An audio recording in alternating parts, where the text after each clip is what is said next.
New at 6, Milwaukee County has seen record violence this year. More than 200 people have lost their lives to gun violence. The impact hits one community harder than another. Sean Gallagher shows us what's being done to increase peace for black men here in Milwaukee.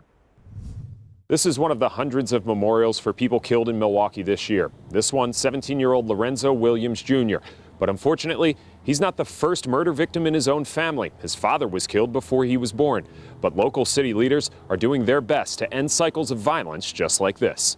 I miss him every day. 16-year-old Daishiana is still processing her brother's death. The flood of emotions understandably includes plenty of anger for those who took her brother's life. I feel like they should die. I don't think they deserve jail. I think jail too good for them. Violence prevention experts say an eye for an eye mentality is a major contributing factor to the disproportionate number of African Americans being killed in the city.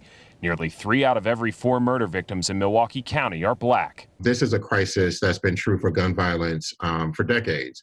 And looking at the disproportionate impact, particularly on Black and Latino men in particular, it is something that we should be looking at as the crisis that it is. The decades-long impact has resulted in generational woes that almost seem hereditary. Lorenzo's own father was killed before he was born, and now Lorenzo leaves behind a 1-year-old daughter who won't know a life with her father in it. But groups like 414 Life are trying to end that cycle of violence. This transmission is going from generation to generation to generation, and we need to begin to interrupt that transmission. Hamid Abdal-Jabbar with 414 Life meets with victims' families to try and stop the cycle.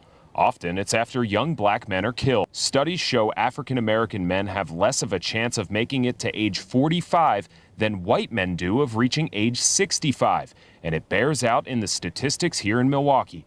More than half of this year's homicide victims are black men under the age of 45.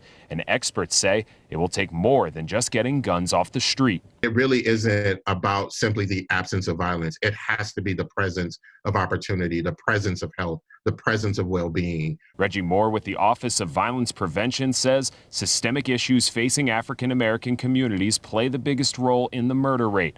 Fixing that could fix the whole problem. You see elements of generational poverty and elements of generational violence.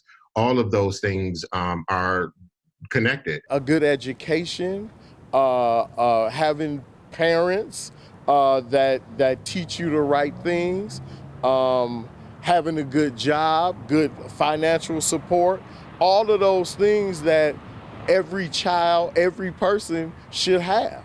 The Office of Violence Prevention is already looking forward to 2021, where they hope to get back to pre-pandemic levels of crime in the city, where they saw a steady 4-year decline in both homicides and non-fatal shootings in the city. In Milwaukee, Sean Gallagher, TMJ4 News.